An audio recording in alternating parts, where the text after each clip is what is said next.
this is your fifth time in Finland. What do you think of our country?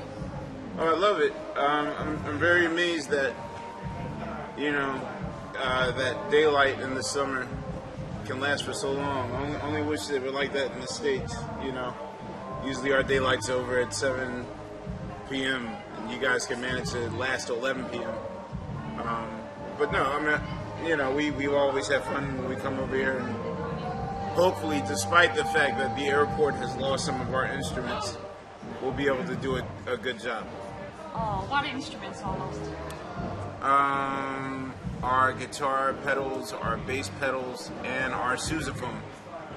Oh. Yeah. We hope that you will get them. Show must go on, So do you have some other fond memories of our country besides the sun?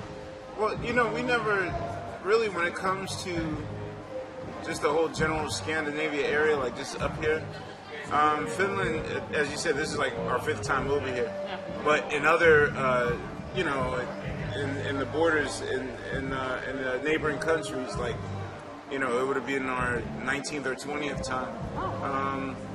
I'm just glad that you guys consider us worthy to come up here to perform for you, and hopefully this won't be our last time.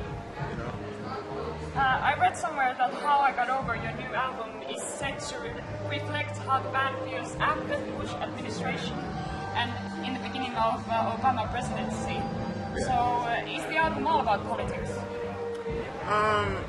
It's less about politics and more about the people that live in the country and how they feel coming about age.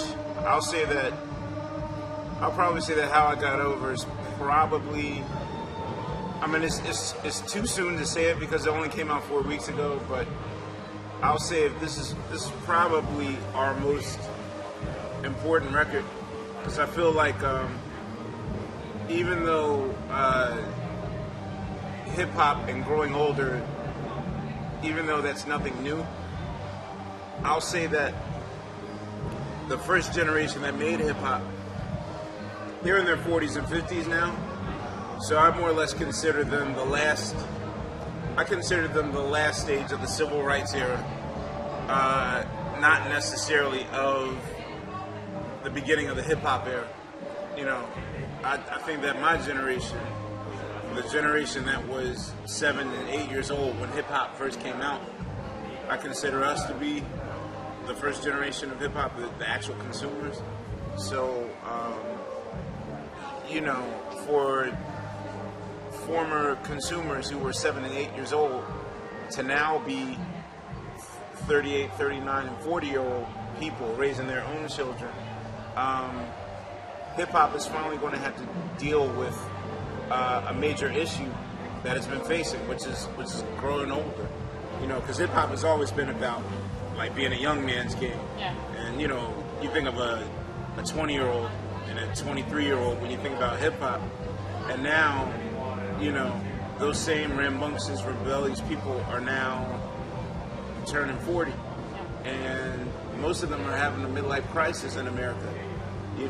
They don't know what to do with their lives. Like they're trying to hold on and hang on to their old life, and meanwhile it's time to grow up. So I'll say that a lot of the lyrical content that might go over people's heads if they're not really well versed in English, they might not understand it, but it's really it's a midlife crisis album for the aging hip hopper. But I think it makes people feel good as opposed to just like, we could have easily took that, we don't know what's going on and hip hop's messed up, and this really could have been the Things Fall Apart record, but it's about growing older. So some people say that hip hop is messed up, and some people say it's dead. How do you react to that? We managed to create How I Got Over, which is probably getting the most glowingest reviews of our 18-year career. You know what I mean? Like, to be in this game for 18 years and to release 11 records, I consider that is no easy feat to make, to still have a career and still be, all that stuff, to be prominent. But I think that you know, you just have to know where to search for the diamonds in the rough. You know, like even when music was even the so-called era that people refer to as music being awesome, like you know, like let's say the 70s, you know, like the meters weren't at the top of the charts, and a lot of the records that we used to sample hip hop, none of those records were obscure records. Nobody, you know, none of those acts were sitting at the top of the charts. It's like every era of music has its corny era. You know, even when hip hop was classic, 1988, and the rest of the music world, you know, for the people that weren't enlightened by hip hop, some people thought 1988 sucked. You know, for us it was great because it was classic music. But you just got to know where to search. You know, a lot of those people really aren't active on the internet. A lot of those people depend on television and radio to decide for them what's cool and what's not cool. You know, I know a gazillion non-record deal having acts on MySpace that are just as great. You know, I feel like hip hop is alive now. Is it necessarily getting the promotion and the push that you know, that other acts are getting? I mean, is everyone getting the Lady Gaga treatment? Yeah. No, unfortunately not. But you just gotta understand that's always been the music business. Like the cream rarely rises to the top of the music business. Like every once in a blue moon, a Lauryn Hill record comes out that makes you feel good and sells at the same time. You know what I'm saying? Once in a blue moon. So, you know, it's not dead to me. Your album is full of feature artists such as Monsters of Pop, Joanna Newsom, Dirty Projectors, and John Legend. How did you came to work with all these people? Well, okay, now this is funny. This marks our second show in Europe since we became late night television musicians. Now, if you rewind to like 2 years ago, when I was telling the same journalists in Europe, you know, this might be the last time you see us because we might take this television gig. Everyone just didn't take us serious. They were like, you'll be back next year. You know, all those countries that we came coming over to, you know, they didn't take us seriously when we told them, this might be your last time to see the Roots, so you better enjoy this moment. What happened was, I mean, we got a late night television gig that we really enjoy, and a lot of the acts that have come on the show, you know, there's a mutual love between both us and them, and I don't know, I feel like it's just much easier to approach them that way. You know, you're in the hallway and you're like, yo, man, we'd love to give it to you on a record. Really? You want to work with me? And that's how it happened. Like Joanna Newsom, she dates Adam Sandberg, who's on Saturday Night Live, who happens to be in our building. His office is in our building, so she's always around. Monsters of Folk, they're just, you know, they were one of the guests on the show. They actually asked us to perform with them. And that's how we first heard Dear God for the first time. And I thought it was so beautiful that we really we couldn't let that song go after we were finished. And Dirty Projectors, they're now one of my favorite groups ever. Seeing them on the show, and I had to kidnap them.